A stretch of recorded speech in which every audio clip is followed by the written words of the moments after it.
हम लेकिन 900,000 करोड़पति अगर हमारी महिला रहे, दलित महिला, तो मैंने कहा ये अच्छा नहीं लगा कि जब आप मार्केट में जाएं और जैसे पर्स खोले तो उसमें से 5 आमदार और 5 खासदार निकले।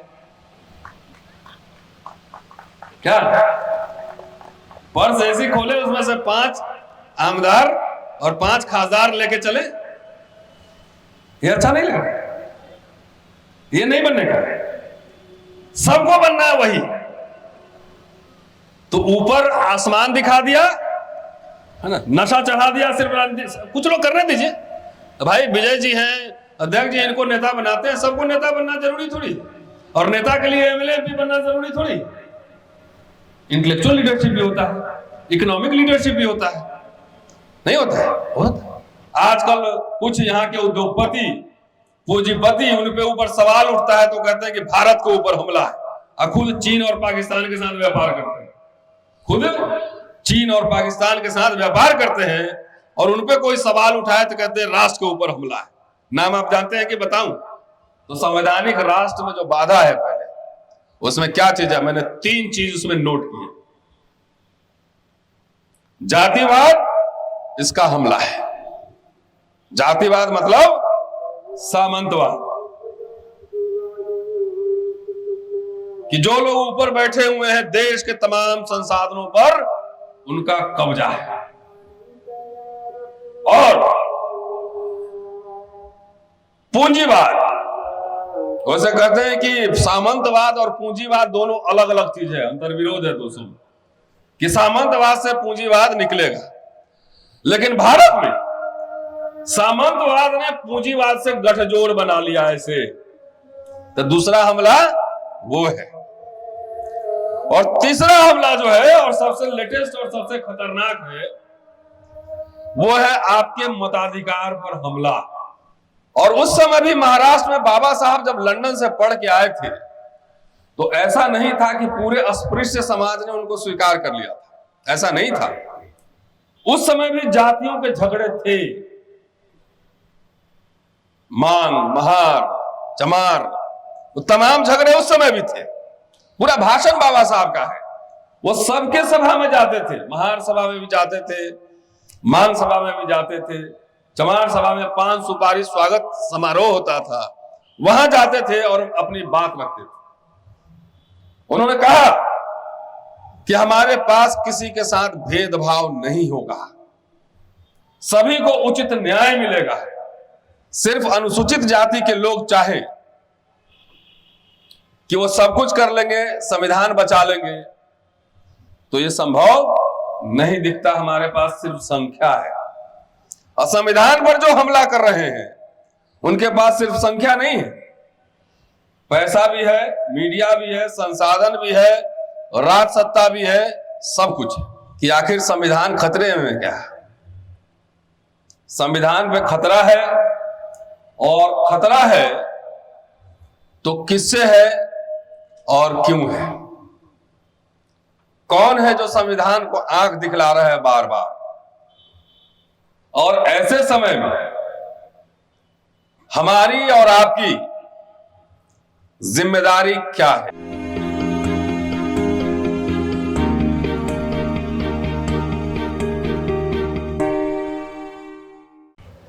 जय भीम। जरा जोर से, आवाज नहीं आई। जय भीम। आज के कार्यक्रम के अध्यक्ष माननीय जगदीश गोयल साहब कवि हैं, लेखक हैं और व्याख्यानकर्ता हैं। डॉक्टर बाबा साहब अम्बेडकर जयंती उत्सव समिति के अध्यक्ष विजय साहब, और इस मंच पे जितने साथी हैं, अधिकारीगण, बाबा साहब अम्बेडकर जयंती उत्सव समिति के जितने ऑफिस बेरर्स हैं, अधिकारीगण और कार्यकर्ता, समता सैनिक दल के जितने मार्शल हैं, और इस सभागार में जितने साथी उपस्थित हैं, आप सबको बाबा साहब की जयंती की बधाई। और हिंडन घाट जिंदाबाद। पहली बार आया हूं, और जिंदाबाद इसलिए कि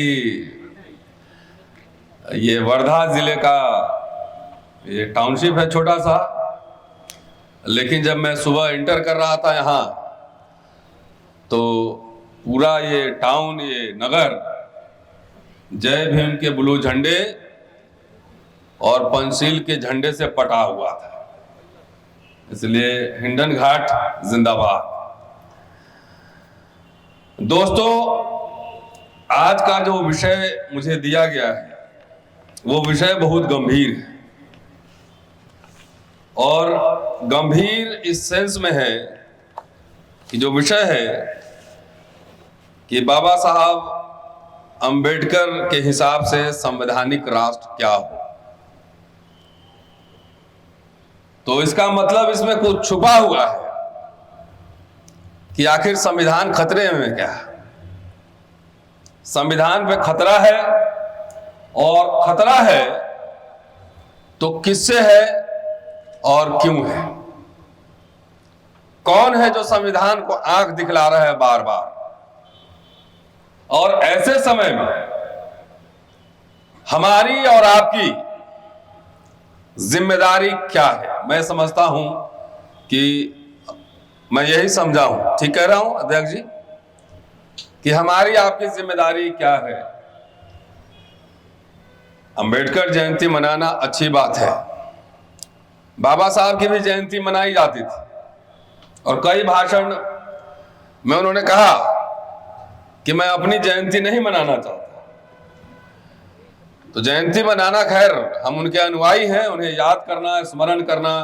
महात्मा फूले की भी जयंती एक दिन पहले थी, 2 दिन पहले।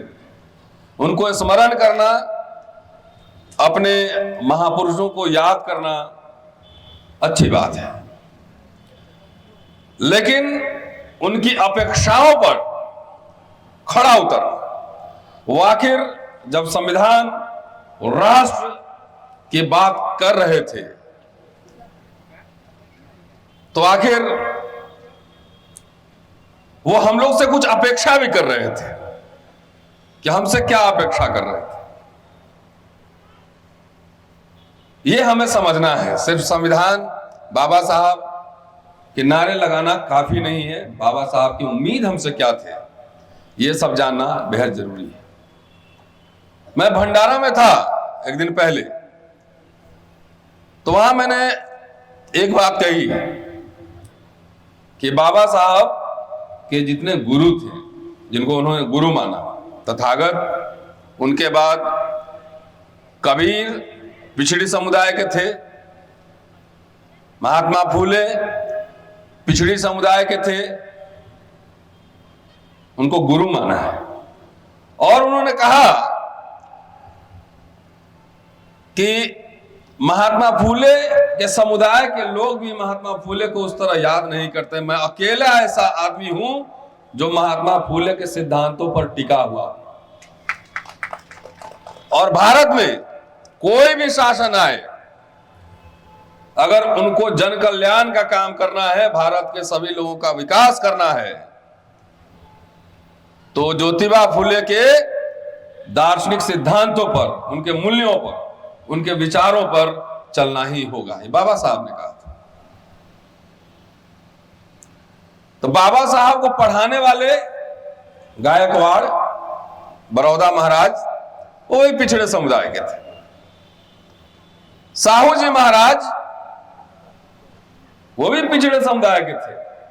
जब वो लंदन से पढ़ के आए तो साहू जी महाराज ने उन्हें अखबार निकालने के लिए मदद, और उनके दोस्त रहे। जब बाबा साहब अमेरिका से लौट के आए तो गायकवाड़ जो राजा थे, महाराजा थे, उनके अनुबंध, उनके शर्तों के हिसाब से जाकर उनके स्टेट में, बड़ौदा में, उनको काम करना था। आप सब जानते हैं कि वहां वो गए तो उनको मकान नहीं मिला, और चपरासी भी फाइल फेंक के देता था, पानी दूर से देता था। वो तुरंत वो वापस लौट कर आए, वो लोन नहीं चुका पाए। बड़ौदा महाराज के वित्त मंत्री वो ब्राह्मण थे, बार बार वो चिट्ठी लिखते थे कि पैसा चुकाने के लिए। बाबा साहब ने उनको धमकाया था, उस वित्त मंत्री को, लेकिन बड़ौदा महाराज ने कभी उनसे 1 रुपए नहीं मांगे।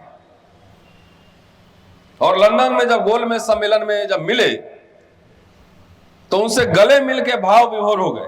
अपने घर में बुलाया, अपने पत्नी को कहा कि वही वो अंबेडकर है जिसको अमेरिका पढ़ने के लिए हमने मदद की थी। आखिर मूल बात पे आने से पहले ये सब बात मैं क्यों कह रहा हूं? इसलिए कह रहा हूं कि इशारा समझिए, संकेत समझिए।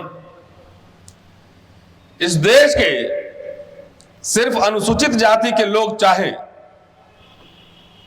कि वो सब कुछ कर लेंगे, संविधान बचा लेंगे, तो ये संभव नहीं दिखता। हमारे पास सिर्फ संख्या है। और संविधान पर जो हमला कर रहे हैं उनके पास सिर्फ संख्या नहीं है, पैसा भी है, मीडिया भी है, संसाधन भी है, राज सत्ता भी है, सब कुछ है। तो जो इशारा है बाबा साहब में कि ये बहुजन जमात शासनकर्ता अगर बनना है तो ये बहुजन जमात बनाना पड़ेगा, पिछड़ों के साथ मिलकर बहुसंख्यक जमात दिखना चाहिए। मैं बार बार कह रहा हूं कि पिछड़े वर्ग के लोग जो आडंबर और पाखंड में फंसे हैं वो बाहर निकले, हमारा नेतृत्व स्वीकार करे, हम एजेंडा सेट करेंगे। सबको चुनाव लड़ना जरूरी नहीं है, सबको राजनीति करना जरूरी नहीं है। अगर एजेंडा नहीं है, आपके पास सिद्धांत नहीं है, कोई घोषणा पत्र नहीं है, कोई मैनिफेस्टो नहीं है, कोई विचार नहीं है, तो आप उसी तरीके से हैं जैसे बगैर गोली के बंदूक। आप उसी तरीके से हैं जैसे बगैर कागज की किताब। उसी तरीके से अगर आपके पीछे दर्शन नहीं है, फिलॉसफी नहीं है, सोच नहीं है, विचारधारा नहीं। आजकल मैं देखता हूं कि हमारे समुदाय में, दलित समुदाय में कहता हूं, दलित से शब्द से बहुत लोगों को चिढ़ है। वो आरएसएस वालों को भी चिढ़ है, तो उनको चिढ़ है तो मैं समझ सकता हूं क्यों चिढ़ है। लेकिन हमारे दलित भाइयों को क्यों चिढ़ है? वो तरह तरह के शब्दावली देते रहते हैं। ये अनुसूचित जाति बोलो तो ये बोलो, वो बोलो। मैं कहता हूं कि नहीं, दलित सबसे तो जो जिनको चिढ़ है सवर्णों को, उसका कारण है। उसका कारण है कि दलित जो है वो पंच है, एक तरह से पावर का प्रतीक है। दलित साहित्य डेवलप हुआ, अमेरिका में ब्लैक लिटरेचर जैसे डेवलप हुआ, ब्लैक इज ब्यूटीफुल नारा लगा। उसी तरीके दलित जो है ना, पावर का प्रतीक है, वो शक्ति का, वो ताकत का, वो पंच है। इसलिए मैं ये शब्द कहता हूं। तो मैं देख रहा हूं कि जात जात की पार्टी बनी, जात जात की पार्टी बनी। आप में से कुछ लोग जानते होंगे कि मैं बाबा साहब को पढ़ता हूं, मैं वैसे इतिहास का छात्र हूं, इतिहास पढ़ाता हूं। लेकिन लॉकडाउन जब हुआ तो मुझे अवसर मिला कि मैं बाबा साहब को विस्तार से पढ़ूं। और शायद आपको पहले बताया गया कि नहीं बताया गया, मैं नहीं जानता हूं।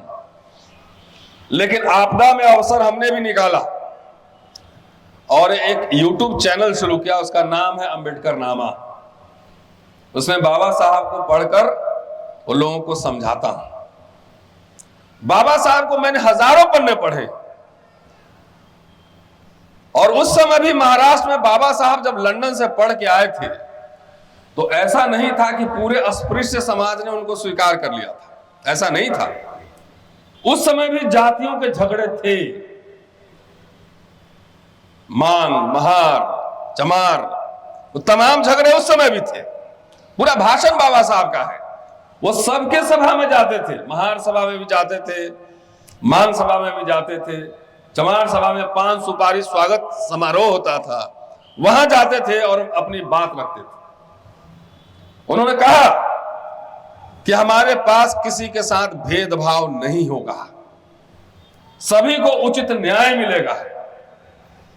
और उनके आसपास जो उनके शिवतरकर और तमाम ऐसे लोग थे, देखिए किन किन जाति के लोग थे। उनके सवर्ण दोस्त भी थे, जो प्रगतिशील विचार के लोग थे, वो भी उनके साथ थे। ये सब बात मैं क्यों कह रहा हूं? हम जैसे लोग जो काम करते हैं, नौकरी करते हैं, वो हर समय शनिवार रविवार कभी हमारी छुट्टी नहीं होती। क्यों? कि हम लोग भाग भाग के हर शहर में जहां भी लोग बुलाते हैं जाकर ये सब बात करते हैं। क्यों? क्योंकि अभी भी जो अंतर्द्वंद, कॉन्ट्रडिक्शन जात जात का है, वो अभी भी बना हुआ है। लोग जात जात का नेता बनाते हैं और अपनी जाति को ही वोट देते हैं, उसमें से एक काउंसलर भी नहीं जितवा सकते। जात जात के नेता बनाएंगे तो एक काउंसलर भी नहीं जितवा सकते हैं, शासनकर्ता जमात तो भूल जाइए। तो जब एक काउंसलर नहीं बना सकते हैं तो संविधान पे हमला होगा, आपके अधिकारों पर हमला होगा, तो उसकी रक्षा एक जाति कर सकती है क्या? अब आ रहा हूं पॉइंट पर। एक जाति कर सकती है क्या? नहीं कर सकती। इसका मतलब क्या है? इसका मतलब यह है कि भले आपकी जात की संख्या ज्यादा हो, लेकिन कोई और किसी गैर जात का आदमी काबिल हो और वो आपको नेतृत्व कर सके, तो आपको उसका नेतृत्व स्वीकार करना चाहिए और सबको उसके पीछे आ जाना चाहिए। ये बात कह रहा हूं। जात जात के नेता बनाओगे तो उसमें से बहुत सारे लोग दलाल टाइप के भी होते हैं, चवन्नी अठन्नी पर बिक जाते हैं, 4 आने 8 आने पे 1 रुपए में बिक जाते हैं। आपको लीडर चाहिए कि डीलर चाहिए, ये पहले तय करो। लीडर चाहिए कि डीलर? बताइए। लीडर चाहिए तो लीडर तो फिर जात के भेद को मिटाओ। बाबा साहब के जमाने में जितने अंतर विरोध रहे हो, लेकिन बाबा साहब को पूरे दुनिया के लोगों ने अपना नेता माना कि नहीं माना? माना ना। तो उसी तरीके से अगर संविधान संकट में है, मुल्क संकट में है, तो आपको जाति के दीवारों को तोड़कर जमात बनाना पड़ेगा। जब तक जमात नहीं बनेगा तब तक ये सभा समिति सब चलता रहेगा। किताब आपके हाथ में पकड़ा दिए जाएंगे, लो पकड़िए संविधान, और संविधान जय जय करते रहो, जयकारा लगाते रहो। अंदर से एक एक पन्ने फाड़ दिए जाएंगे, आपको पता भी नहीं लगेगा। उसकी घोषणा नहीं होगी संविधान खत्म करने की, लेकिन ऐसे ऐसे प्रावधान कर दिए जाएंगे कि उसके होने का कोई मतलब भी नहीं होगा। ठीक कह रहा हूं नहीं? किताब तुम्हारा, पन्ना हमारा। किताब आप पकड़े रहो हाथ में, अब पन्ना मेरा है, किताब नहीं खोल सकते। तो संविधान सीधा कोई धर्म ग्रंथ नहीं है और बाबा साहब कोई भगवान ईश्वर नहीं है, ये क्लैरिटी कीजिए। तो बाबा साहब के विचार को पढ़ना, उसको समझना और अपने समय पर लागू करना, और उसमें कमी हो तो उसको आगे बढ़ाना, ये जिम्मेदारी है। और बाबा साहब अपने अनुयायियों से, फॉलोअर मैं कह रहा हूं, भक्त नहीं कह रहा हूं, बाबा साहब अपने अनुयायियों से यही अपेक्षा रखते थे कि वो मेरे कारवां को आगे बढ़ाएगा। बाबा साहब जिस जमाने में बोल रहे थे, जिस जमाने में लिख रहे थे, उस समय बहुत कुछ नहीं था जो अब है। तो कुछ विचार उनको आगे बढ़ाना पड़ेगा, उसको मॉडिफाई करना पड़ेगा। नहीं तो आज का जो युग चल रहा है ना, भक्ति का काल है, राजनीति में भक्ति का काल है। एक गले में माला और विचारों पर ताला, बड़ा वाला। खूब जय जयकारा लगाओ और विचार पे बात नहीं करो। विचार पे बात नहीं होती है। घंटे घंटे, 2-2 घंटे भाषण होंगे, लेकिन भाषण में खाली कुछ नहीं हुआ, कंटेंट कुछ नहीं। आप 30 साल का खाली इतिहास देख लो, 30 साल। सब लोग कहते हैं कि बाबा साहब ने कहा था कि हमें संगठन एकदम शासनकर्ता जमात बनना है, कहा था, और मद्रास में कहा था, 1944 में कहा था, 24 सितंबर को कहा था, लेकिन किस संदर्भ में कहा था? उसके आगे पीछे भी कुछ कहा होगा कि सिर्फ टाइटल और शीर्षक पढ़ लिया उसी से पागल हुए जा रहे हैं? उसके आगे पीछे कहा था कि come under one leadership one flag, एक झंडे और एक पार्टी के नीचे। और उस समय जो पार्टी थी उसका नाम था schedule caste federation. Come under one leadership and one flag, एक नेतृत्व और एक झंडे के पीछे आओ। क्या बाबा साहब की बात हमने मानी? नहीं मानी। आरपीआई खंड खंड में बट गया। अभी महाराष्ट्र में मैं देखता हूं, आता हूं तो 2 आदमी मिलकर 3 पार्टी बनाया होता है, एक अकेले अकेले, एक दोनों मिलके, है ठीक है राम जी, है एक अकेले अकेले और एक मिलके, और सब में शेर और चीता का फोटो लगा रहता है कि शासनकर्ता जमात बनना है, काउंसलर का चुनाव नहीं जीत सकते, बनना है।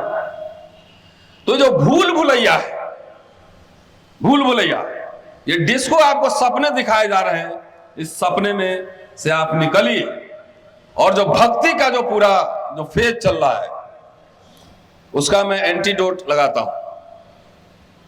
क्या विजय साहब, अंबेडकर नामा सुना है? मैं इमोशनल होकर दिल से रोने गाने वाला भाषण नहीं करता। 40 साल से देखो इतनी पार्टियां हैं, इतने संगठन, हजारों लाखों संगठन हैं,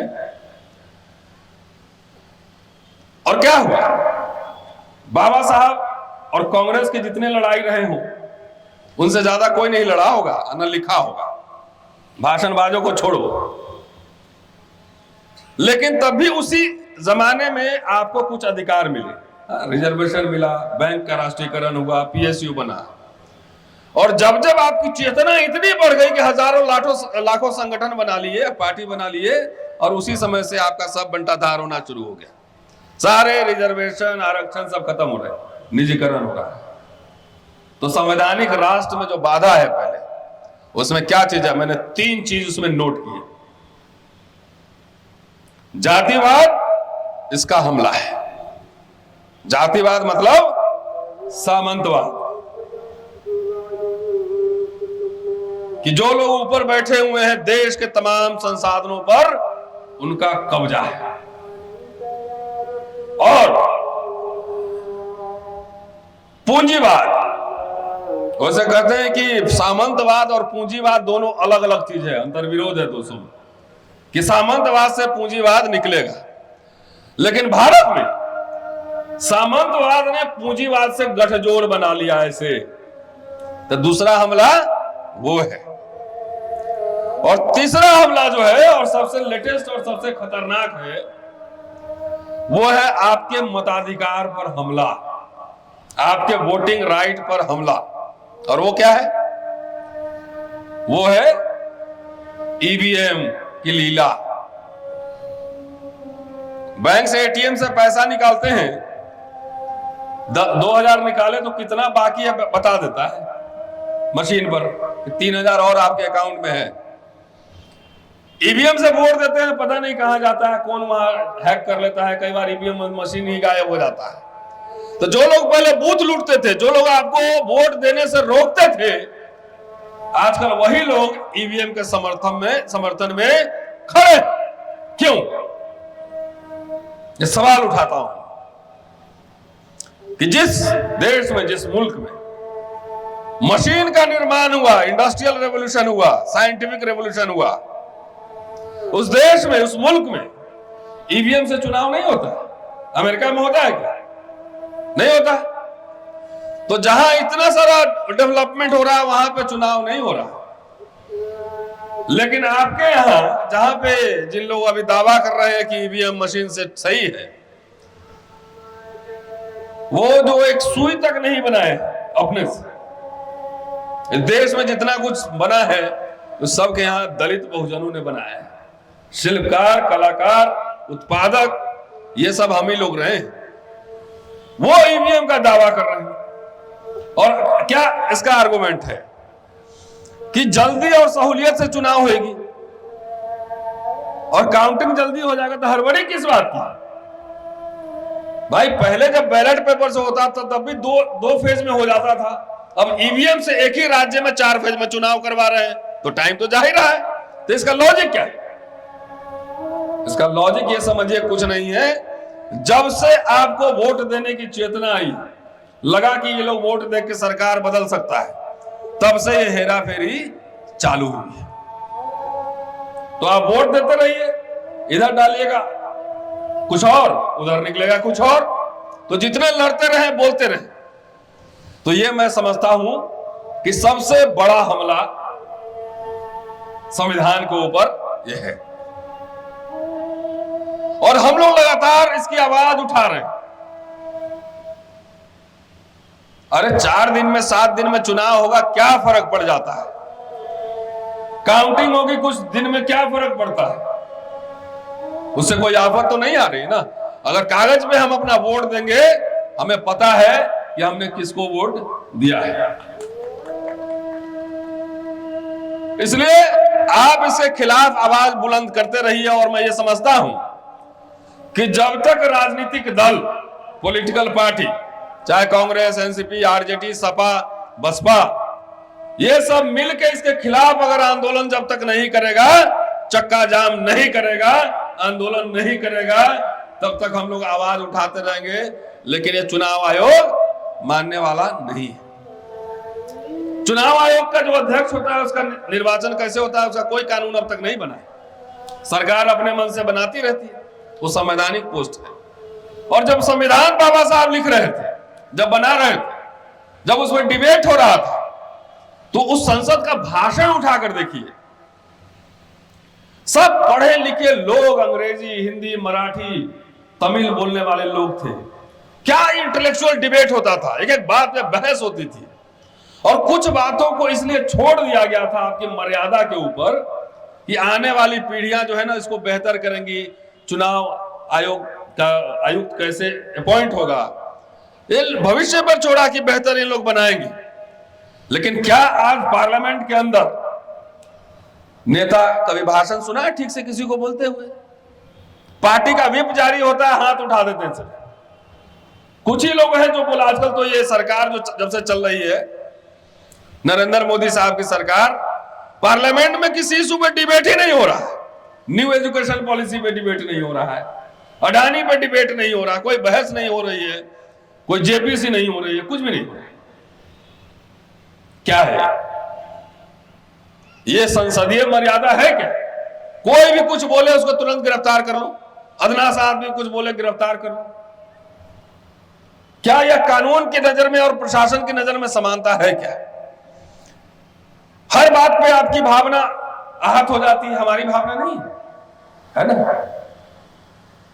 आपके पार्टी के लोग कुछ भी किसी के बारे में बोल दे, उसको पुलिस सुरक्षा देती है। आप कोई सही सवाल भी उठाए तो किसी को अर्बन नक्सल बोल दो, किसी को राष्ट्र विरोधी बोल दो, केस लगा दो, मुकदमा कर दो, जेल भेज दो। पॉलिटिकल क्लास का है तो उसको ईडी, इनकम टैक्स लगा दो। ऐसे इस देश में लोकशाही चलेगी? ऐसे ये संविधान से चल रहा है? भाई भ्रष्ट है तो भ्रष्ट तो हर पार्टी में हो सकते हैं, भ्रष्ट हर पार्टी, हर ब्यूरोक्रेसी में हो सकते हैं। आपको कुछ ही लोग क्यों दिख रहे हैं? हमारा क्वेश्चन यहां पर। तो मैं समझता हूं कि 3 पॉइंट है जिसमें हमें बात करनी थी। मैं यहां पर डॉक्टर अंबेडकर साहब के भाषण का जिक्र करना चाहूंगा। जब संविधान सभा बनी थी, उस समय जब ड्राफ्ट कॉन्स्टिट्यूशन बना था, मसौदा संविधान, और 4 नवंबर, मैं इतिहास का छात्र हूं तो बगैर कागज के नहीं बोलता, नहीं तो भावना किसी की आहत हो सकती है। फिर मेरे ऊपर पता लगा हिंडन घाट में मुकदमा हो गया है।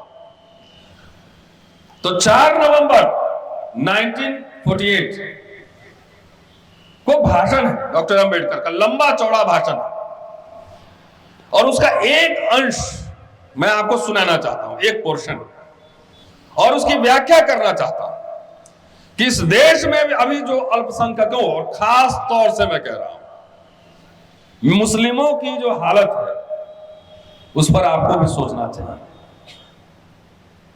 किसी को गौमांस के नाम पर, किसी को किस आरोप में लोग मॉब लिंचिंग कर रहे हैं, पकड़ के जेल में डाल रहे हैं, किसी को राष्ट्र विरोधी बोल रहे हैं, किसी को कुछ बोल रहे हैं, और अब तो इतिहास की किताबों से मुगल चैप्टर भी हटा दिया। पता है कि नहीं? पता है? इतिहास की किताब से मुगल क्या क्या हटाएंगे, फिर लाल किला, ताजमहल कहां ले जाएंगे। और उस समय तो जितने मनसबदार जागीरदार थे वो सब हिंदू थे और राजपूत थे, कुछ ब्राह्मण भी थे, उनका इतिहास कहां ले जाएंगे ये भी बताना, फिर महाराणा प्रताप का इतिहास कहां ले जाओगे ये भी बताना। तो आजकल जो माहौल बन रहा है, इस संदर्भ में डॉक्टर अंबेडकर का वो भाषण, उसका अंश जो अल्पसंख्यक के बारे में उन्होंने कहा था, वो आपको सुनना बेहद जरूरी है। जब ड्राफ्ट कॉन्स्टिट्यूशन बन रहा था तो अल्पसंख्यक को कुछ माइनॉरिटी को राइट्स दिए गए, कुछ अधिकार, विशेष अधिकार दिए गए थे, जिस पर कई लोगों ने ऑब्जेक्शन खड़ा किया, आपत्ति जताई थी। लेकिन डॉक्टर अंबेडकर अपने भाषण में कहते हैं कि अल्पसंख्यकों को जो सहूलतें देने का निर्णय हुआ है और जिस पर अमल किया जा रहा है, वह मेरी राय में सही है। अब थोड़े ही चर्च में भी हमले हो रहे हैं, चर्च में भी हो रहे हैं ना, हर जगह हो रहे हैं। तो अल्पसंख्यक यहां पूरी कैटेगरी की बात कर रहे हैं। अब ज्यादातर मुसलमान पे ज्यादा अटैक है, तो इसलिए मैंने रेफरेंस के साथ आपको कहा। कह रहे हैं कि इस बारे में मेरे मन में बिल्कुल संदेह नहीं, इस देश में अल्पसंख्यक और बहुसंख्यक दोनों ने गलत मार्ग अपनाया है। अल्पसंख्यकों के अस्तित्व को नकारना बहुसंख्यकों की गलती है, और अल्पसंख्यकों द्वारा अपने अल्पसंख्यकवाद को गले से चिपकाए रहना कि मैं माइनॉरिटी हूं, बार बार ये कहना, उसको परमानेंट बनाना, यह कोशिश भी गलत है।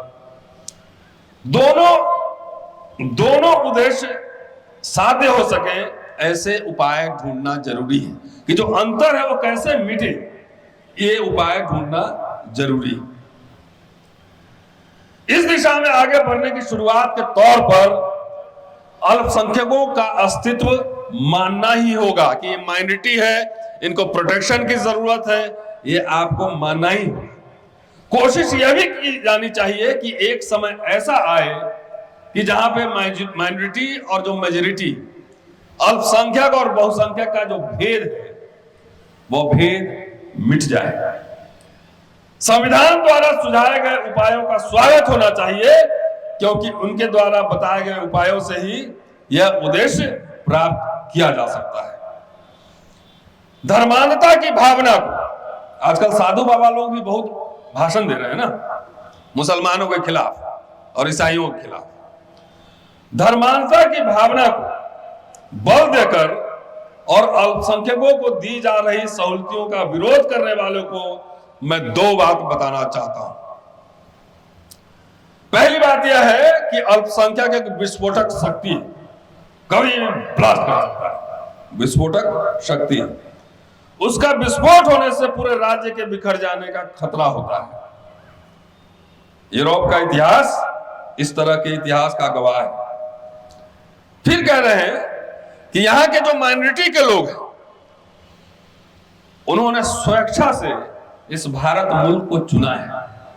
उन्होंने बहुसंख्यकों का स्वीकार किया है, नेतृत्व स्वीकार किया ना, इच्छा से चुना है। इसलिए अल्पसंख्यकों के प्रति भेदभाव न करना आपका कर्तव्य है। इसका एहसास बहुसंख्यक, हिंदू जनता के बारे में कह रहे हैं, बहुसंख्यक मतलब हिंदू, इसका एहसास बहुसंख्यकों को रखना होगा। अल्पसंख्यकवाद रहे या खत्म हो, इसका निर्णय बहुसंख्यक किस तरह व्यवहार करेंगे इस पर निर्भर करेगा। जिस क्षण वो भेदभाव छोड़ेंगे, उस समय अल्पसंख्यक और बहुसंख्यक एक हो जाएंगे। ये बाबा साहब कह रहे हैं। आज सोचिए, आप लोग को यह बात क्यों कह रहा हूं कि बाबा साहब माइनॉरिटी के प्रोटेक्शन की बात कर रहे थे, और आज चुनाव आता है तो हमारे कोई दलित भाई भी जो है, उनको कह दिया जाता है कि आप हिंदू और मुसलमान इस देश से बाहर जाएंगे तो मौलवी साहब का बंगला भी आपका होगा और जमीन भी आपका होगा। नींद में सपना देखकर रात में सो जाते हैं कि मैं बंगला में रहूंगा। ठीक है, सपना देखते रहते हैं। मिलने वाला कुछ नहीं, जो मिला था बाबा साहब ने दिया था वो भी खत्म होने वाला है। इसलिए जहां जहां माइनॉरिटी पर हमले हुए, उनके खिलाफ अत्याचार हो। ये बाबा साहब का संदेश है कि अगर आप न्याय पसंद हैं, अपने लिए न्याय चाहते हैं, तो उनके लिए भी न्याय के साथ अन्याय के खिलाफ खड़े होइए और उनके खिलाफ जो हिंसा होती है उसमें शामिल न होइए। ये संदेश है बाबा साहब। ठीक है ना? सही, क्लियर? कभी भी मुसलमानों ईसाइयों के खिलाफ अन्याय हो, हमले हो, उसमें शामिल नहीं होना है। यह आपकी जिम्मेदारी है कि आपको उनका प्रोटेक्शन करना है। राइट? यह पहला संदेश बाबा साहब का है। अब मैं आता हूं जरा दूसरे इसमें कि संविधान के बारे में और राष्ट्र के बारे में बाबा साहब क्या कह रहे थे। 25 नवंबर 1949 वो संविधान सौंप रहे थे, ड्राफ्टिंग कमेटी जो राष्ट्र को सौंप रहे थे। उस दिन भी उनका तकरीबन 55 मिनट का संसद में भाषण, और भाषण लंबा चौड़ा है, सब बातें बताऊंगा तो 1.5 घंटा लगेगा मुझे, लेकिन मैं उससे मेन जो बात है, जो आपको समझना चाहिए और दिमाग की घंटी खुल जानी चाहिए, वो बात मैं जरूर बताऊंगा। और बैठे बैठे मोबाइल जितने लोग चला रहे हैं जानते हैं, वो खोल लीजिए, सारी बात मैंने कहा हुआ अम्बेडकर नामा में, वहां जाके सुन सकते हैं। गाना और म्यूजिक सुनने से बेहतर है, उसका नाम है काम की बात, वहां पे मन की बात नहीं होती। ये सारी बातें मैंने वहां कहा हुआ है। अगर आप सुनते होते तो विजय हमको यहाँ नहीं बुलाते, कोई जरूरत ही नहीं थी, इतना खर्चा करने की भी जरूरत नहीं थी। तो बहरहाल बाबा साहब एक बात जो बोलते हैं बहुत महत्वपूर्ण है। कहते हैं कि मैं सुधारक नहीं हूं, मैं समाज सुधारक नहीं हूं, मैं विद्रोही हूं। और मैं बाबा साहब का चेला समझता हूं, मैं भी सुधारक नहीं हूं, विद्रोही हूं। और इसकी कीमत जो भी चुकानी पड़ रही है वो चुकाई जाएगी, चुका रहा हूं और आगे भी चुकाई जाएगी। और सुधार नहीं, सीधा अगर अन्याय है, दमन है, उत्पीड़न है, हकमारी है, तो उसके खिलाफ आपको विद्रोही बनना पड़ेगा। उसका पूरा मेथड इस भाषण में डॉक्टर अंबेडकर ने दिया। बाबा साहब अंबेडकर के ऊपर कई आरोप लगाए गए। हिंदू कोड बिल के बारे में आपको पता ही है, जो हिंदू कोड बिल तैयार कर रहे थे, और जो लोग अंबेडकर साहब के पुतले फूंक रहे थे, बाबा साहब का विरोध कर रहे थे और मनुस्मृति को संविधान के रूप में लागू करवाना चाह रहे थे। अच्छी बात यह है कि बाबा साहब की ताकत है कि वो लोग भी पोस्टर बैनर लगाए हुए हैं। ठीक है नहीं है? अरे ताली तो बजा दो, लगे तो सुन रहे हो कि जो लोग बाबा साहब के विचारों का, बाबा साहब का, संविधान का विरोध कर रहे थे, मैंने देखा सारे पोस्टर उन्होंने लगाए, जयंती की बधाई दी। तो खाली गले में माला, विचारों पर ताला वाला है। ओरिजिनल बात उससे पूछना है, ओरिजिनल क्या है ये बता दो।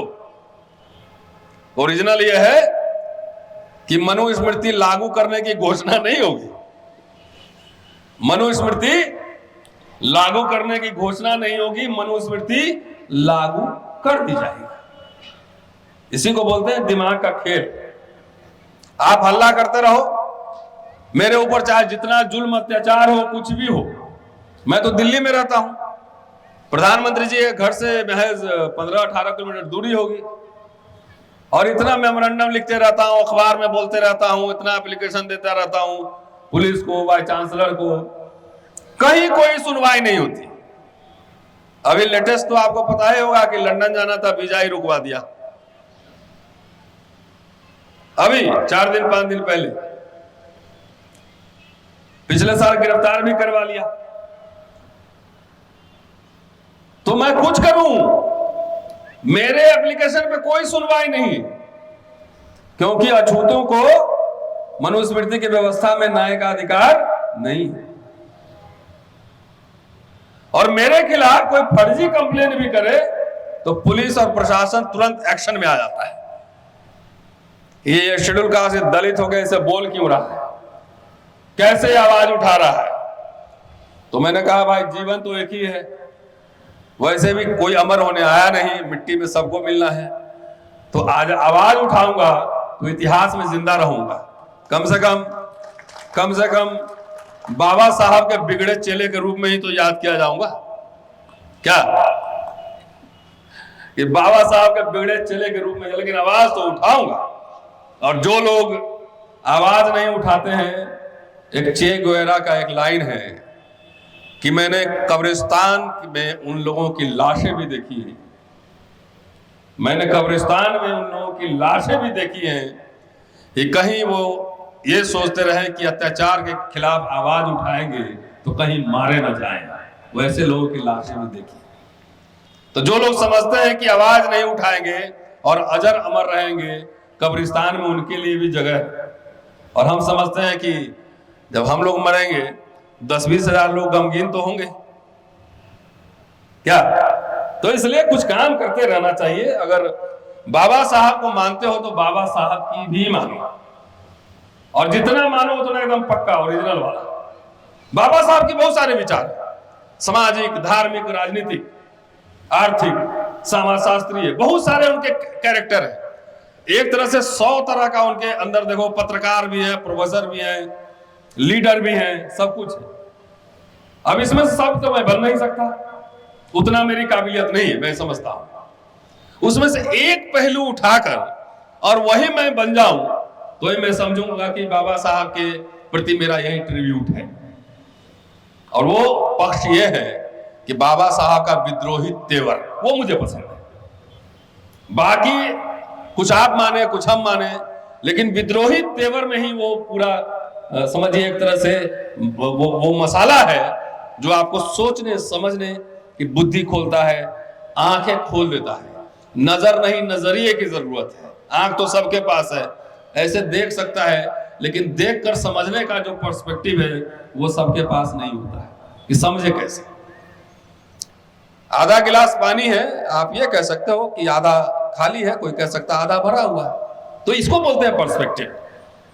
तो चलिए आपको लिए चलता हूं संविधान सभा में। संविधान सभा में 25 नवंबर 1949 को जो कह रहे थे उस सुनिए, और आज अगर बाबा साहब होते तो क्या बोलते, इसको खाली आप तुलना कीजिए, इसको समझिए कि आज के संदर्भ में वो कह रहे हैं कि कोई भी संविधान अच्छा या बुरा नहीं होता है।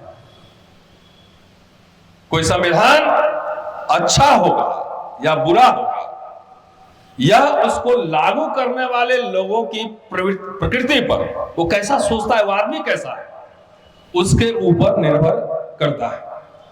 अगर संविधान अच्छा हो और उसको लागू करने वाले लोग बुरे हो तो संविधान भले कितना ही अच्छा होगा, लेकिन वो संविधान बुरा ही साबित होगा। संविधान कितना भी बुरा हो, लेकिन उसको लागू करने वाले की नीयत अच्छी हो तो वो संविधान अच्छा साबित होगा। ये बाबा साहब बोले, वहां पे रिकॉर्डेड है, और ये किताब भारत सरकार ने छापी।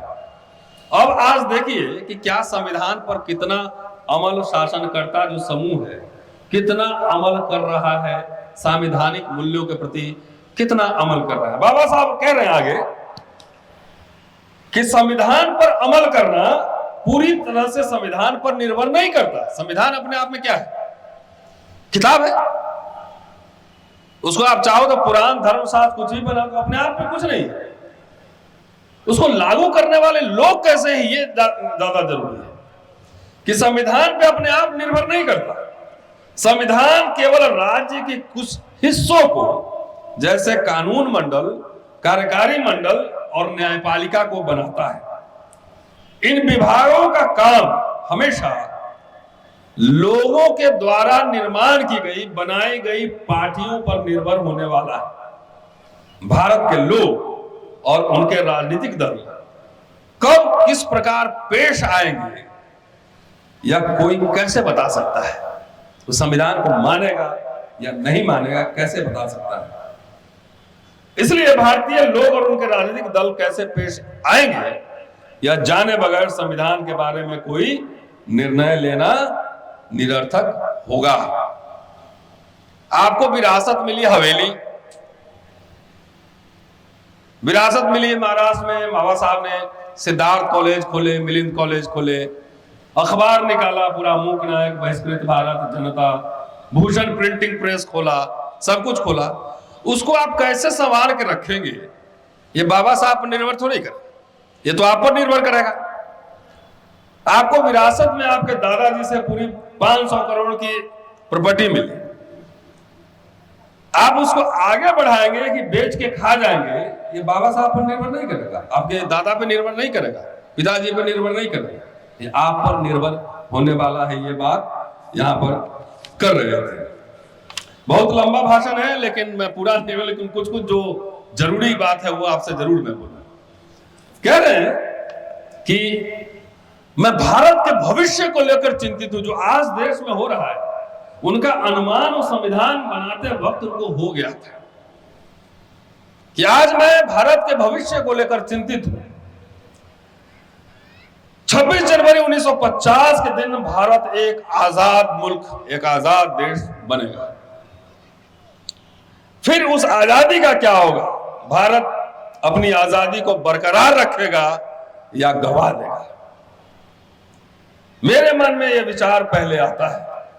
भारत पहले कभी आजाद नहीं था, ऐसी बात नहीं है, पहले भी आजाद था भारत, लेकिन कह रहे हैं कि देश के कुछ विश्वासघात करने वालों और बेईमान लोगों के कारण भारत ने अपनी आजादी गंवाई थी। और यह वास्तविकता, यह बात मुझे बेचैन करती है। और पूरे इतिहास की बात करते हैं, मतलब 1500 साल पहले की, जब मोहम्मद बिन कासिम ने सिंध पे आक्रमण किया था, उसके बाद कहते हैं कि शिवाजी जब हिंदुओं के लिए लड़ रहे थे तब मुगलों के सेना में राजपूत और मराठा भी था। जब अंग्रेज पंजाब में सिख से लड़ते तो अंग्रेजों के खिलाफ लड़ने के लिए कुछ सिखों ने मना कर दिया था। ये तमाम हिस्ट्री इसमें लिखा हुआ है। कह रहे हैं कि क्या इतिहास फिर इस बार दोहराया जाएगा? मैं इससे चिंताग्रस्त हूं। और सबसे खास बात सोचिए, जो मैं पहले कह चुका हूं कि जातियों और संप्रदाय के रूप में अपने पुराने दुश्मनों के साथ भिन्न और परस्पर विरोधी विचार प्रणाली वाले राजनीतिक दलों की भरमार होने वाली है। आज कितने राजनीतिक दल हैं रजिस्टर्ड? हो मुझे लगता है 150 से ज्यादा हो, और सामाजिक संगठन छोड़ दीजिए। कह रहे हैं भरमार होने वाली है। इस वास्तविकता के बारे में सोचकर मैं चिंताग्रस्त हूं। मैं नहीं जानता कि भारत के लोग अपने सिद्धांत से देश को बड़ा मानेंगे अथवा अपने सिद्धांत को देश से बड़ा मानेंगे। लेकिन एक बात पक्की, अगर वे अपने सिद्धांत को, मतलब पार्टी के सिद्धांत को देश से बड़ा मानेंगे तो दोबारा आजादी गंवाने का संकट पैदा हो जाएगा। आज हालात देख लीजिए। अब गुलामी, आजकल कोई देश आपको आके यहां के गुलाम ऐसे नहीं बनाएगा, इतना कर्ज में आपको डुबा देगा कि जिंदगी भर आप गुलाम बने रहेंगे, उसके इशारे पर नाचते रहेंगे। IMF, वर्ल्ड बैंक, और यहां आप अपार्टमेंट भी लेते होंगे, गाड़ी बंगला खरीदते हैं, बैंक से कर्ज लेते हैं, और बहुत लोग जिंदगी भर डर के मारे इसलिए नहीं बोलते हैं। और मैं प्रोफेसर की बात कर रहा हूं कि डर के मारे इसलिए नहीं बोलते हैं कि कहीं नौकरी गई तो मकान का किस्त कौन देगा, गाड़ी का किस्त कौन देगा। तो ये भी एक तरह की गुलामी जो आपको रोकती है, आपको विचारों को रोकती है। कह रहे हैं कि इस बार हम आजादी गवा बैठे, तो समझ लीजिए हमेशा के लिए आजादी गवा बैठे। तो आजादी हम लोग गवा रहे हैं। जो फाइनेंशियल इंप्लुअलिज्म है, जो बड़े बड़े लोग आजकल, कुछ यहाँ के उद्योगपति पूंजीपति, उन पे ऊपर सवाल उठता है तो कहते हैं कि भारत के ऊपर हमला है। खुद चीन और पाकिस्तान के साथ व्यापार करते हैं, खुद चीन और पाकिस्तान के साथ व्यापार करते हैं, और उन पे कोई सवाल उठाए तो कहते हैं राष्ट्र के ऊपर हमला है। नाम आप जानते हैं कि बताऊं? जानते हैं? ठीक है। तो जैसे कार्ल मार्क्स ने कहा था कि मजदूरों की कोई दुनिया नहीं है, कोई देश नहीं है, दुनिया के मजदूरों एक हो, उसी तरह इन पूंजीपतियों का भी देश नहीं होता है। उनके लिए राष्ट्रवाद एक चादर की तरह है, चोरी करो, लूट लो, और जब कोई हल्ला करे तो चादर ओढ़ के बोलो मैं राष्ट्रवादी हूं, मैं राष्ट्र चिल्लाओ। ये है, इस खेल को समझना है।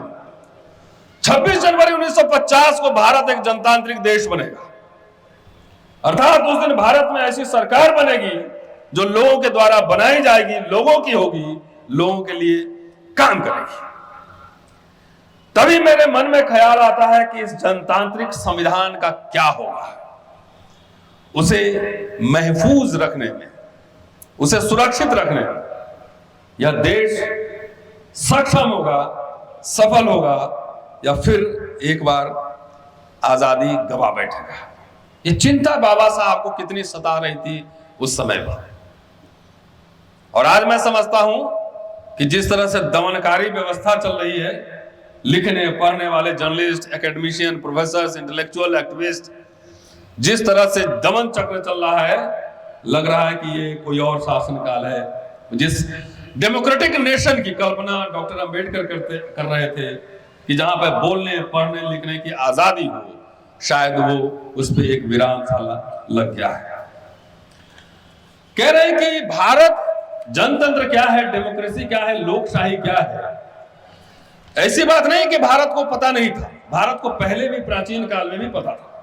और यहां बुद्धिस्ट संघ की बात करते हैं कि बुद्धिस्ट संघ जो है वो बेसिकली लोकशाही प्रणाली के द्वारा ही चला जाता है, लेकिन भारत ने यह पद्धति गवा दी। लंबे समय से चूंकि उस सिस्टम से आप फैमिलियर नहीं है, परिचित नहीं है, तो आपको उसके बारे में पता नहीं है। इसलिए लंबे समय से लोकशाही के प्रयोग में न होने के कारण उसका भारत के लिए नया लगना एक स्वाभाविक है। यहां जनतंत्र द्वारा तानाशाही को स्थान दिए जाने का जोखिम है कि आप ही का वोट लेकर कहेगा कि लोकशाही आपका वोट लिया हूं, और आप ही का वोट लेकर तानाशाह बनकर आपका दमन कर सकता है। इसका खतरा बाबा साहब उस समय बता रहे थे कि नए सिरे से देश में आया जनतंत्र लोकशाही अपना बाहरी रूप बरकरार रखेगा, लेकिन वह तानाशाही को भी जन्म दे सकता है, तानाशाही को जन्म देगा। संविधान बचा रहेगा, खाली दिखता रहेगा, लेकिन वो तानाशाही को भी जन्म दे सकता है। प्रचंड बहुमत हो, बहुत ज्यादा बहुमत हो, 272 की जरूरत है, अगर 400 372 हो, प्रचंड बहुमत हो, तो तानाशाही के पैदा होने की खतरा ज्यादा है। आज जो है आप अपने से तुलना करिए कि प्रचंड बहुमत होने के बाद क्या होता है। इसीलिए कांशीराम कई बार कहते थे अपने भाषण में कि हमें मजबूत नहीं मजबूर सरकार चाहिए। जब मजबूर सरकार होती है तो हमारे लोगों के पक्ष में कुछ काम करती है, और मजबूत सरकार होती है तो लोगों का दमन करती है। तो आज से तुलना कीजिए कि आज बाबा साहब होते तो जो बात मैं कह रहा हूं यहां आके हिंगन घाट में वही बात कहते रहते जो वहां कह रहे थे। कह रहे हैं कि अगर हम सचमुच चाहते हैं कि वास्तव में जनतंत्र आए तो हमें कुछ काम करना होगा। और सबसे पहला काम क्या? हमें अपने सामाजिक और आर्थिक उद्देश्यों की पूर्ति के लिए संवैधानिक मार्ग को अपनाना होगा। संविधान हमें अपने हक हकूक के लिए मेमोरेंडम देने, आंदोलन करने, धरना देने का अधिकार देता है, और यहां पर वो असंवैधानिक मार्ग की खिलाफत करते हैं, मुखालफत करते हैं कि वो खूनी क्रांति ये सब नहीं होना चाहिए। संविधान के माध्यम से ही अपने संवैधानिक अधिकार की रक्षा करो। आजकल राजनीति में बहुत भक्ति भी चल रहा है ना। नेता के सामने कोई आवाज नहीं उठाता है, गया एकदम नमस्ते भाऊ, नमस्ते, जय भीम, पांव छूना, और जो नेता बोले वही सही, न खाता न बही, दो नेता बोले वही सही। भक्ति बहुत, इसके बारे में बाबा साहब ने कहा, सुना आपने, पढ़ा है? नहीं, चलिए मैं सुना देता हूं। उन्होंने कहा, एक विदेशी विद्वान को कोट करते हुए, जॉन स्टुअर्ट मिल बड़े बड़े पॉलिटिकल थिंकर थे, कोट करते हुए उन्होंने कहा कि व्यक्ति भले ही कितना महान हो, लोगों की अपनी स्वतंत्रता, अपनी आजादी उनके चरणों में अर्पण नहीं करना चाहिए। साथ ही उस पर इतना विश्वास न करें कि वह प्राप्त अधिकारों का इस्तेमाल अपने ही लोगों की संस्थाओं को ध्वस्त करने में करे। जब भक्त होता है तो भक्त सवाल नहीं करता, आंख में पट्टी बांधता है इसे। तो भक्त बनेंगे तो आप ही का वोट लेकर आप ही की संस्था को ध्वस्त कर सकता है। अपना पूरा जीवन देश के लोगों के लिए समर्पित करने वाले महापुरुषों के प्रति कृतज्ञ जरूर हूं, लेकिन इस कृतज्ञता की एक सीमा होती है। जैसे कोई व्यक्ति अपनी बलि चढ़ाकर कृतज्ञता व्यक्त नहीं कर सकता, कोई महिला अपनी इज्जत लुटाकर कृतज्ञता व्यक्त नहीं कर सकती, और कोई भी देश अपनी आजादी की बलि चढ़ाकर कृतज्ञता व्यक्त नहीं कर सकता। इसलिए भक्ति नहीं होना चाहिए। नेता हो कोई हो, मन में सवाल है, सवाल खड़े करना चाहिए। कह रहे हैं कि अन्य देशों की तुलना में भारत को सावधान रहने की ज्यादा जरूरत है, क्योंकि भारत में भक्ति मतलब व्यक्ति पूजा, विभूति पूजा किसी अन्य देश की तुलना में यहां ज्यादा है। धर्म में भक्ति आत्मा की मुक्ति का मार्ग हो सकता है, लेकिन राजनीति में भक्ति अथवा विभूति पूजा पतन और तानाशाही की ओर ले जाने वाला मार्ग साबित होगा, डिक्टेटरशिप की ओर ले जाएगा। इसलिए भक्ति से बचो। बाबा साहब को मानिए, जपिए नहीं। इसलिए हम लोग भक्ति नहीं करते हैं, सवाल उठाते हैं। तीसरी बात है, आगे कह रहे हैं कि राजनीतिक पॉलिटिकल डेमोक्रेसी आ गया, इसे संतोष नहीं कर लेना चाहिए। अपने आप में हमें सोशल डेमोक्रेसी को, सामाजिक जनतंत्र को लाना पड़ेगा। सिर्फ आप बहुजन बना लिए और वंचित समाज का बना लिए, वो नहीं। सामाजिक तौर पे सोशल डेमोक्रेसी, साथ खाना बैठना, बात व्यवहार करना, उसको भी लाना होगा। राजनीतिक जनतंत्र की जड़ में अगर सामाजिक जनतंत्र, सोशल डेमोक्रेसी न हो तो यह राजनीतिक जनतंत्र लंबे समय तक ये टिक नहीं सकता। तो इसीलिए देख रहे हैं आपके राजनीतिक शत्रु कहीं अभी भी कहीं महार वर्सेस चमार, कभी नॉर्थ इंडिया में जाटव वर्सेस कुछ और, यादव वर्सेस कुछ और, ये सब करवाने में वो सफल हो जाता है,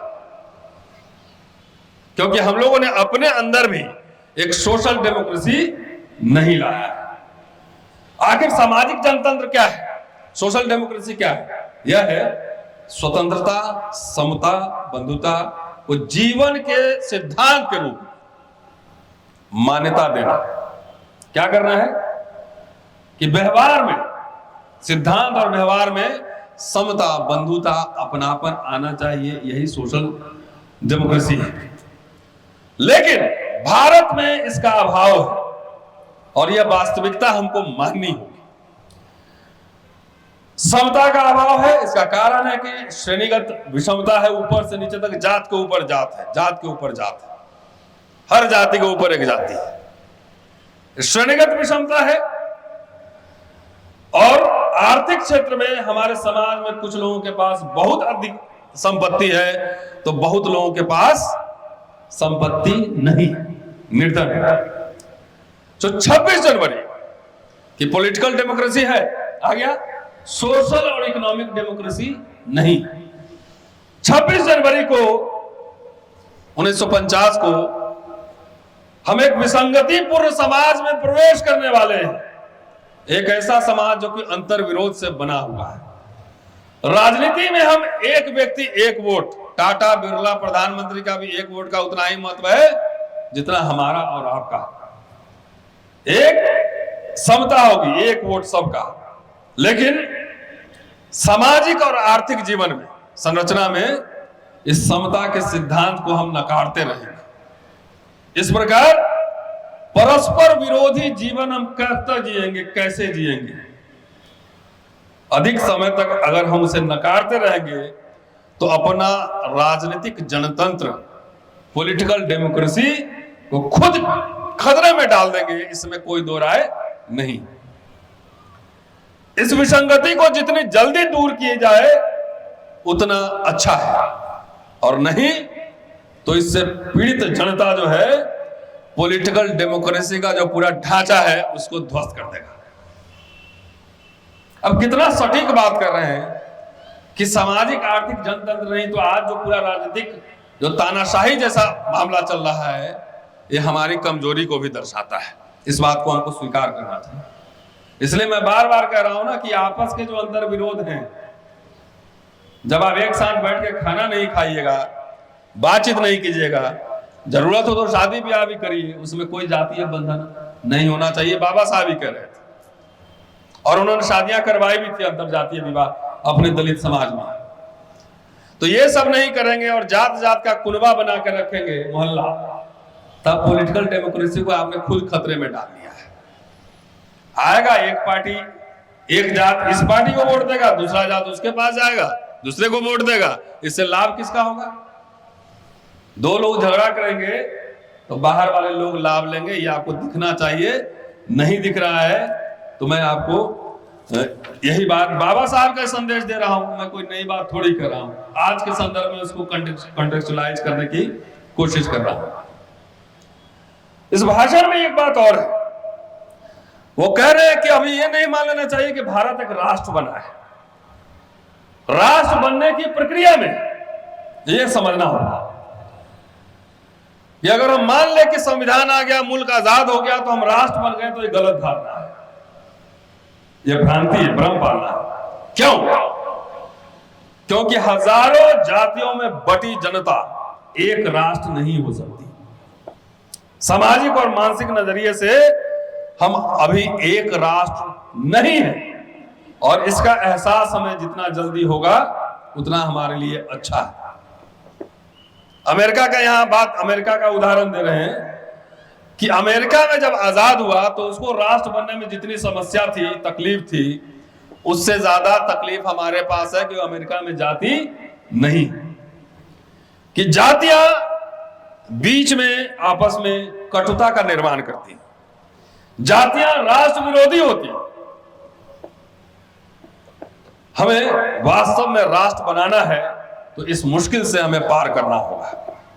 ये बाबा साहब कह रहे हैं कि जातियां राष्ट्र विरोधी होती, और तब भी अगर हम जातीय अस्मिता में बटे हुए हैं, वैसे जातिवाद को खत्म करने की जिम्मेदारी जिनकी थी, वो ऊपर जो बैठे हुए हैं, जिन्होंने जातियां बनाई है, उनकी जिम्मेदारी है, लेकिन उन्होंने खत्म नहीं की, उसको और अधिक मजबूत किया, और अधिक मजबूत किया। उनसे मैं अपेक्षा भी नहीं कर सकते। पूरा देख लीजिए, अब तो सोशल मीडिया का जमाना है, कोई चीज छूटता तो है नहीं। हर जगह टॉप लेवल पर, जुडिशरी से लेके और इसकी टीम और तमाम जगहों पर secretary, cabinet secretary, vice chancellor उठा के सर्वे करा लीजिए, ज्यादातर एक ही जाति के लोग मिलेंगे, एक दो जाति का। तो उनकी दिलचस्पी नहीं है जाति का को मिटाने में। राष्ट्र विरोधी है तो जो जातिवाद कर रहे हैं, इसका मतलब एंटी नेशनल भी, और राष्ट्र विरोधी वाकई वो है। लेकिन हमें भी अपने अंदर के जातिवाद को मिटाना होगा, और जो जुल्मी जातिवाद है उसका मुकाबला हम तभी कर पाएंगे जब अपने अंदर के जातिवाद को मिटाकर उनके बरक्स, उनके मुकाबले हम खड़े होंगे। ठीक है ना? एक बार ताली तो बजा दीजिए। कह रहे हैं कि इस देश में राजनीतिक सत्ता केवल मुट्ठी भर लोगों की बकौती या मिल्कियत बनकर रह गई है। ज्यादातर लोग बोझ ढोने वाले प्राणी और उसके शिकार बन गए। कोई इस बात से इनकार नहीं कर सकता, इससे वे न केवल विकास के मौकों से बल्कि मानवीय जीवन का महत्व जानने से भी वंचित कर दिए गए हैं। आम लोग, अस्पृश्य लोग अपने ऊपर होने वाले अत्याचारों से, अपने ऊपर चलाई जाने वाली हुकूमत से उब गए, खुद ही राज चलाने को आतुर हो गए। वो उस समय कह रहे थे, अब ये बात सही नहीं हो सकती, राज चलाने के चक्कर में जो भी मिला तो गवा बैठे, हुक्मरान बनने के चक्कर में गवा बैठे ना। अस्पृश्य वर्ग में निर्माण हुई इन तीव्र भावना को वर्ग संघर्ष और वर्ग युद्ध बनने तक बढ़ने नहीं देना चाहिए। समाधान कीजिए। इसका असर विभाजन में हो सकता है, और यह निश्चित रूप से यह विनाशकारी दिन होगा कि जिस दिन पीड़ित जनता अगर विद्रोह कर देगी तो उस दिन इस राष्ट्र के लिए, इस मुल्क के लिए ठीक नहीं है। बाबा साहब ये चेतावनी और संकेत उस समय भी दे रहे थे कि विभाजित घर बहुत लंबे समय तक टिकता नहीं। घर अगर भाई भाई में झगड़े हो, भाई बहन सब में झगड़े हो, तो घर टिकता नहीं है, पड़ोसी आपका जमीन और मकान दोनों खरीद लेता है। ठीक है, वही बात इशारा कर रहे हैं। कह रहे हैं कि आजादी खुशी की बात है, इसमें कोई दो राय नहीं, लेकिन इस आजादी के साथ हमारे कंधों पर बहुत बड़ी जिम्मेदारी आई है। इस बात को हमें भूलना नहीं चाहिए। आजादी के कारण अब किसी बुरी बात के लिए हम अंग्रेजों को जिम्मेदार नहीं ठहरा सकते। इसके बाद अगर कुछ बुरा होगा तो उसके लिए अपने अलावा किसी और को हम जिम्मेदार नहीं ठहरा सकेंगे, किसी और को जिम्मेदार नहीं ठहरा सकेंगे। हमारे लोग भी नई नई विचारधारा को टटोल रहे हैं और एक बार जो साफ साफ कह रहे हैं उससे पहले वाले भाषण में कि संविधान की जो ड्राफ्ट कॉन्स्टिट्यूशन है अधिक अच्छा करने के उद्देश्य से जो ड्राफ्ट कमेटी है खुद सुझाव रखने वाली है, लेकिन प्रांतीय विधानसभा में हुई चर्चा से मुझे यह कहने का साहस दिया है कि मसौदा समिति ड्राफ्ट कमेटी द्वारा तैयार किया गया संविधान शुरुआत के तौर पर इस मुल्क के लिए, इस देश के लिए निश्चित रूप से अच्छा है। मेरी राय में वह व्यवहारिक है, लचीला है और देश को शांति और युद्ध के काल में भी एक सूत्र बांधे रखने में समर्थ है। मैं कह सकता हूं कि सचमुच नए संविधान के अंतर्गत अगर कुछ गलतियां रह गई हैं तो उसका कारण यह नहीं होगा कि हमारा संविधान गलत है। संविधान में संशोधन तो हो ही रहे हैं ना। अब संशोधन कुछ ऐसे भी हो रहे हैं जो संविधान के मूल भावना के खिलाफ है। कि संविधान के अंतर्गत अगर कुछ गलतियां रह गई हैं तो उसका कारण यह नहीं होगा कि संविधान गलत है, बल्कि हमें कहना पड़ेगा कि इंसान ही धूर्त था। क्या कह रहे हैं? इंसान ही धूर्त था।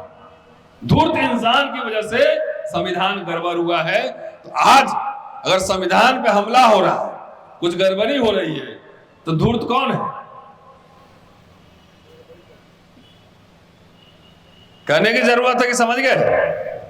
हाँ, धूर्त लोगों से संविधान को बचाना है, यह हमें ध्यान रखना है। क्योंकि कई महत्वपूर्ण भाषण मैं कहीं जाता हूं तो बगैर तैयारी के नहीं जाता हूं, और यकीन मानिए कि 2 दिन से ट्रेन में ही सफर कर रहा हूं तो वो रेस्ट नहीं मिला था। खाना खाने के बाद 2 घंटा सोने के बाद 1-1.5 घंटे तैयारी की पूरे की मुझे क्या बोलना है, आप जैसे पढ़े लिखे लोगों के बीच बोलना है, तो कुछ अच्छा बात बोलूं कि कम से कम लगे कि दिल्ली से कोई आदमी आया था। नहीं 2 घंटा भाषण देने का कोई फायदा नहीं। तो सब भाषण का हम रेफरेंस दे देते हैं कि कहां से मैं बोल रहा हूं। अब अगला भाषण सुनिए। अगला भाषण 1952 का है और वो जो है पूना के लॉ लाइब्रेरी के उद्घाटन में वकीलों और जजों के बीच दिया गया भाषण है और वो बहुत महत्वपूर्ण है। उस भाषण का टाइटल है कि प्रजातंत्र में, मतलब लोकशाही में, डेमोक्रेसी में सफल कामकाज की कुछ सुनिश्चित शर्तें कि अगर प्रजातंत्र को, लोकशाही को सफल बनाना है तो उसके लिए क्या क्या शर्त होनी चाहिए, और जब तक इसको नहीं समझेंगे तब तक हम लोकशाही को भी नहीं समझ पाएंगे। तो यह भी 1952 जून 1952 में दिया गया भाषण है। पुणे डिस्ट्रिक्ट लॉ लाइब्रेरी के हॉल में यह प्रोग्राम हुआ था और इसका सार संक्षेप में आपको सुनाता हूं कि प्रजातंत्र क्या है। कहते हैं कि प्रजातंत्र, इसके स्वरूप में बदलाव होता रहता है। प्रजातंत्र ये नहीं है कि एक बार ऐसे पकड़ लिए और देख लिए तो बोला कि यही प्रजातंत्र। उसके स्वरूप में बदलाव होते रहता है और ग्रीक में कुछ और था, इंग्लैंड में कुछ और था, और ये बदलता रहता है संविधान, ये डेमोक्रेसी। और दूसरी बात है कि एक ही देश में जो प्रजातंत्र है, लोकशाही है, उसका भी रूप बदलता रहता है, स्थिर नहीं रहता। कि प्रजातंत्र, लोकशाही एक डायनेमिक, एक गतिशील दर्शन है, एक डायनेमिक फिलॉसफी। कि इंग्लैंड में पहले था वो कॉन्स्टिट्यूशनल मोनार्की था ना, और वहां ग्लोरियस रेवोल्यूशन हुआ 1618 में। अब प्रजातंत्र का उद्देश्य क्या है, प्रजातंत्र से क्या समझते हैं, कि कई परिभाषा उन्होंने दी कि प्रजातंत्र लोकशाही है क्या, जिसमें एक परिभाषा है जो इंग्लैंड के एक बड़े विद्वान थे वॉल्टर बैगहॉट की।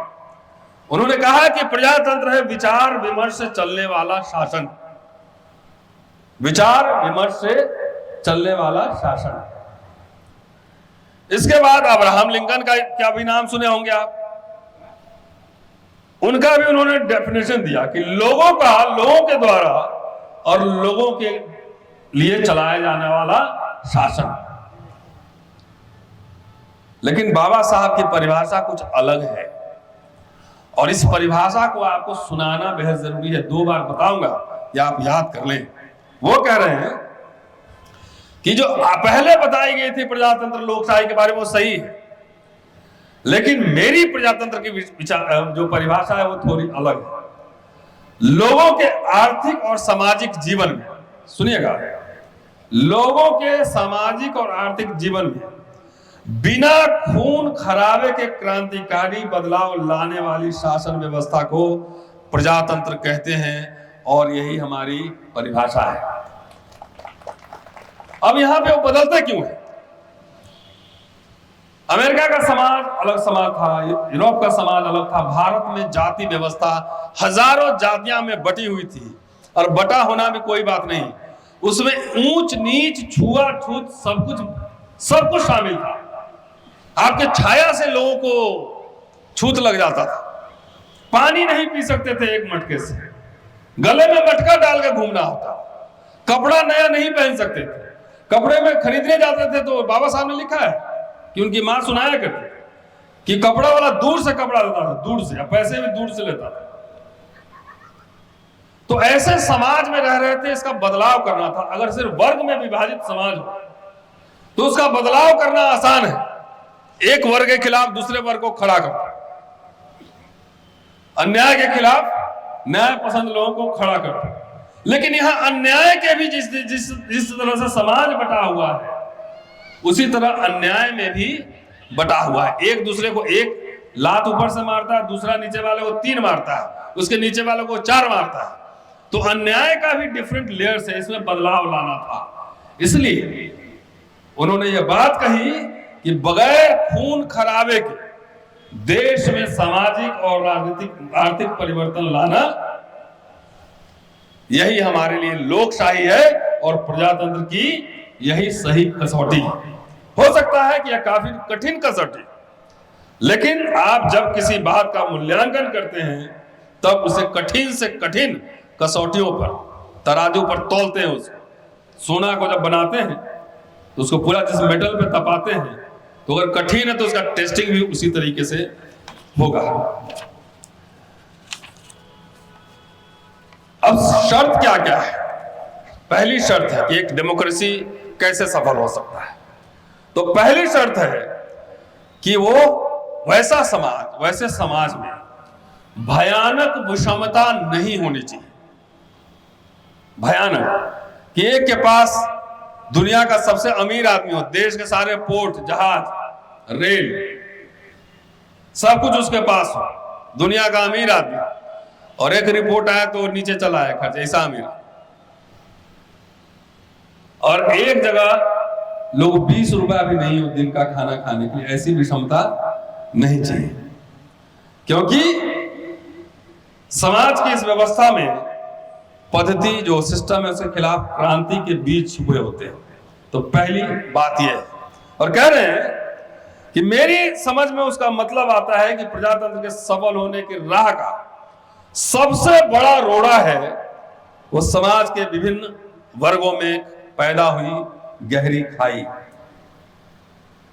कि अगर ये खाई, विशेषाधिकार प्राप्त लोगों ने ये खाई को बढ़ाई, तो सोसाइटी में बदलाव, क्रांति के बीज छुपे होते हैं, वो तहस नहस कर सकते हैं। इसलिए लोग वेलफेयर स्टेट 70 साल में कहते हैं, बहुत लोग कहते हैं कि क्या हुआ, कहते हैं ना 70 साल में क्या हुआ। तो ये तो बाबा साहब को जो सबसे बड़े शत्रु थे वो भी कहते हैं 70 साल में क्या हुआ।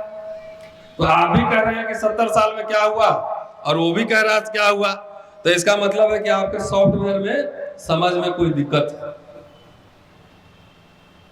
70 साल में यह हुआ कि मटका और पुराने कपड़े छोड़ के कोट टाई पहन के बैठे हुए हैं, नहीं हुआ? हुआ? देखिए कितने विजय साहब कितना बढ़िया कुर्ता, दोनों एकदम हमारे अध्यक्ष जी है, दोनों कितना बढ़िया कुर्ता है और सदरी जैकेट भी कितना बढ़िया है। अब मैडम लोग को भी देखिए कोट पहनी हुई। ये 70 साल में हुआ ना? नहीं?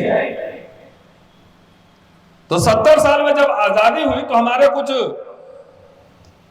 दलित भाई लोग भी कहते हैं क्या हुआ, दोनों एक ही है, कांग्रेस भाजपा एक ही है, सब एक ही है। तो सब एक ही है तो फिर संविधान क्यों बना? सीधे मनुस्मृति लागू हो जाना चाहिए था। आपके कमर में मटके, गले में मटके, कमर में झाड़ू होने चाहिए थे।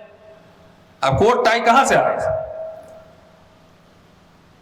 उसके बीज यहां छुपे हैं कि उस समय के जो नेता थे, दो बातें हो रही थी दुनिया में, पूंजीवाद हो रहा था और दूसरी रूस में साम्यवादी क्रांति भी हो चुकी थी, चीन में साम्यवादी क्रांति हो चुकी थी।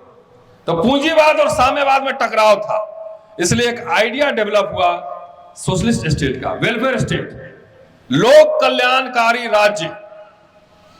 जितने आजादी के नेता थे, चाहे गांधी, जवाहरलाल नेहरू, सब कम से कम आधुनिक विचारों से प्रभावित थे।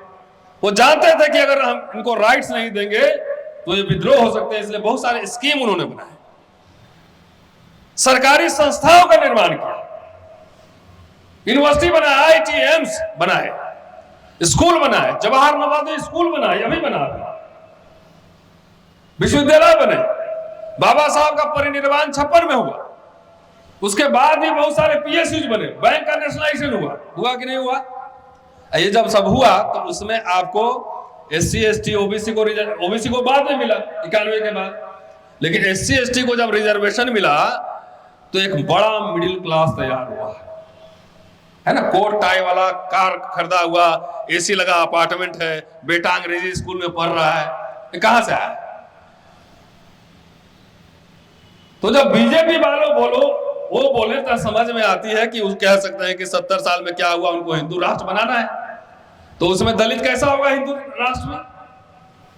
कैसा होगा? कोट टाई वाला होगा कि कैसा होगा, ये बताइए। कि वर्ण व्यवस्था के हिसाब से काम करेगा। तो वो बोले तो ये बात मेरी समझ में आती है कि अपने हिसाब से वो सही कर रहे हैं, क्योंकि उनको हिंदू राष्ट्र बनाना है, उनको वर्ण आधारित राष्ट्र बनाना है, जाति आधारित राष्ट्र बनाना है। लेकिन जो 70 साल में वही तो 8 साल से बेच रहे हो भाई, और क्या बेच रहे हो? वो जो बना वो नागपुर में थोड़ा ही बना था हेडक्वार्टर में। जितने यूनिवर्सिटी बन रहे थे कहां बना? वहां बना नहीं था। बेच क्या रहे हो? तो दलित भी अगर बोले कि 70 साल में क्या हुआ, तो समझना कि उस दलित के दिमाग में जो सॉफ्टवेयर लगा है वो नकली लगा है। हमको उससे और बेहतर करने की लड़ाई लड़नी थी कि नहीं लड़नी? और बेहतर। लेकिन जो लोग वो सारी संस्थाओं को निजीकरण करके, बेच करके आपको आपके टाई और कोट, आप ब्लड प्रेशर और शुगर ठीक करने वाले हैं, उसी के साथ खड़े हो। ब्लड प्रेशर शुगर इसलिए कहा ना कि जब नौकरी चली जाएगी, पैसे वैसे खत्म हो जाएगा, तो खेत में काम करना पड़ेगा। तो खेत में काम करना पड़ेगा, तो इतना फैट वेट है सब खत्म हो जाएगा, तो शुगर अपने आप ठीक हो जाएगा है? अब बीपी भी ठीक रहेगा। आपको एकदम नेचर के पास पहुंचाने की तैयारी है। अपार्टमेंट में क्यों रहो? एयर कंडीशन में क्यों रहो? अब खेल नहीं समझ में आ रहा है, इसलिए देश के सामने बहुत बड़ी चुनौती है। मुल्क सामने अपना वोट डालने वक्त बाबा साहब बार बार कहते थे कि किसी कीमत पर वोट नहीं बेचना, यही तुम्हें हकूक दिलाएगा। मैं समझता हूं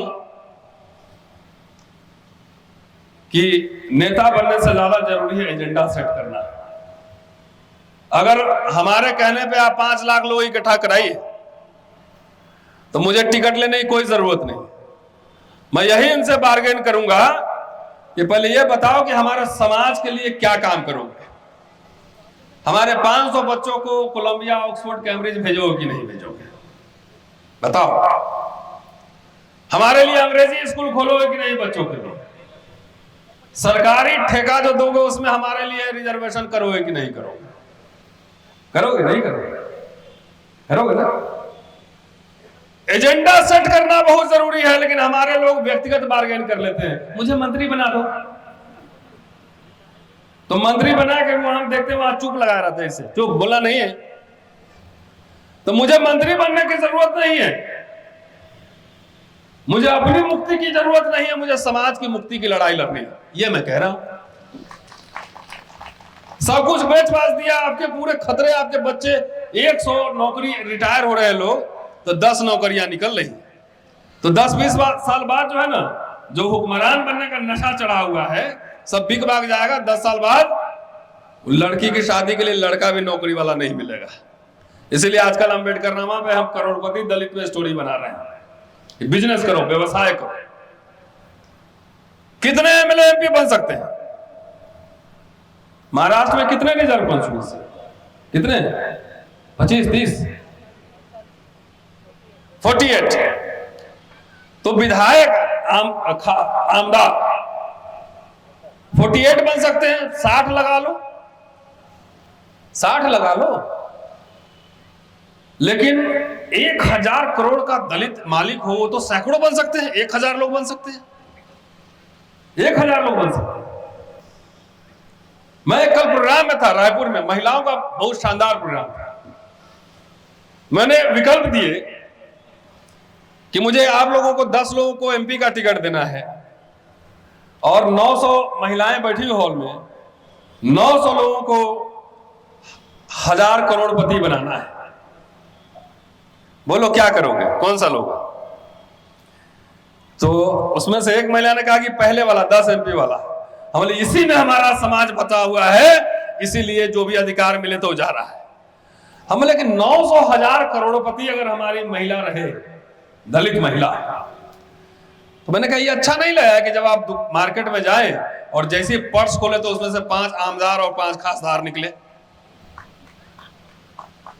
क्या पर्स ऐसे खोले उसमें से 5 आमदार और 5 खासदार लेके चले?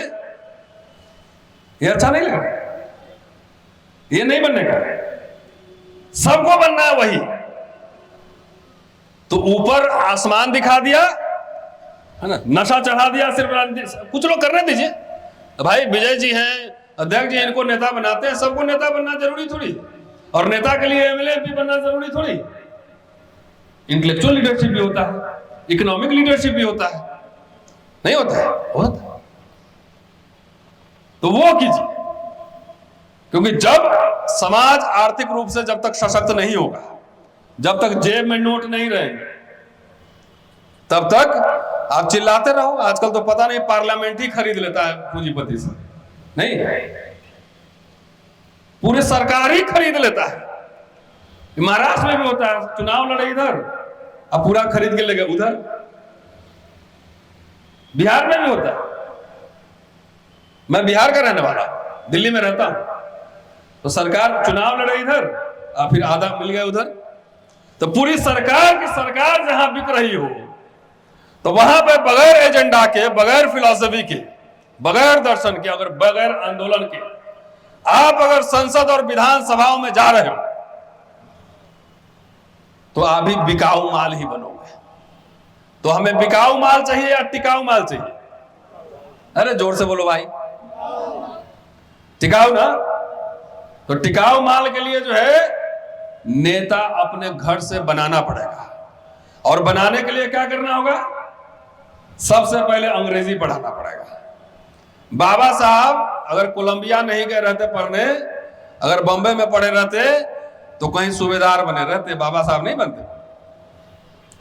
तो ज्योतिबा फूले, सावित्रीबाई फूले, फातिमा शेख, अंबेडकर, सब आपको अपने घर से बनाना पड़ेगा।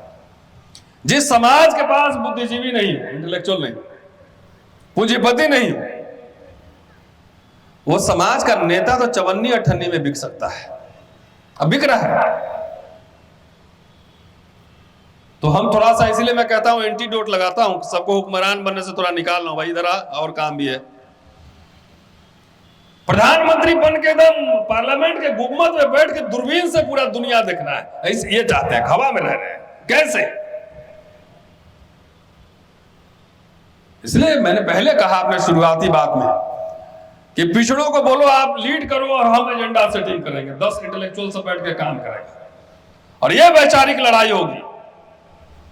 अभी सत्ता में जो लोग हैं वाकई ईमानदार लोग हैं कि उनको जो करना है ईमानदारी से वो काम कर रहे हैं, और हमारे लोग ईमानदारी से काम नहीं कर रहे हैं क्योंकि उनके पास वैचारिक थिंक टैंक नहीं, पढ़ते लिखते नहीं, इतिहासकार नहीं है, समाजशास्त्री नहीं है, इकोनॉमिस्ट नहीं, पॉलिटिकल साइंटिस्ट नहीं है, जर्नलिस्ट नहीं है। क्यों? क्योंकि आप लोग समझते हो कि चिंतन मनन सोचने का काम जो है ना फ्री ऑफ कॉस्ट है, इसका कोई कीमत नहीं। तो जिस समाज में इतनी बौद्धिक कंगाली हो, इंटेलेक्चुअल बैंकरप्सी हो, वो समाज कभी हुक्मरान बनेगा, शासक बनेगा? पहले ये बताइए मुझे। 10 नौकरियां आ रही हैं, सब अपना बेटा बेटी को उसी में लगाया हुआ है। अरे कुछ को विदेश बढ़ाइए, कुछ को लीडर बनाइए, नहीं तो डीलर सब आपके बिहार पे डील करता रहेगा। इसलिए मुल्क में बहुत अभी संकट के दौर से गुजर रहा है। एक भाषण में बात कंप्लीट नहीं होगी, कभी और आऊंगा और कुछ भाषण सुनाऊंगा।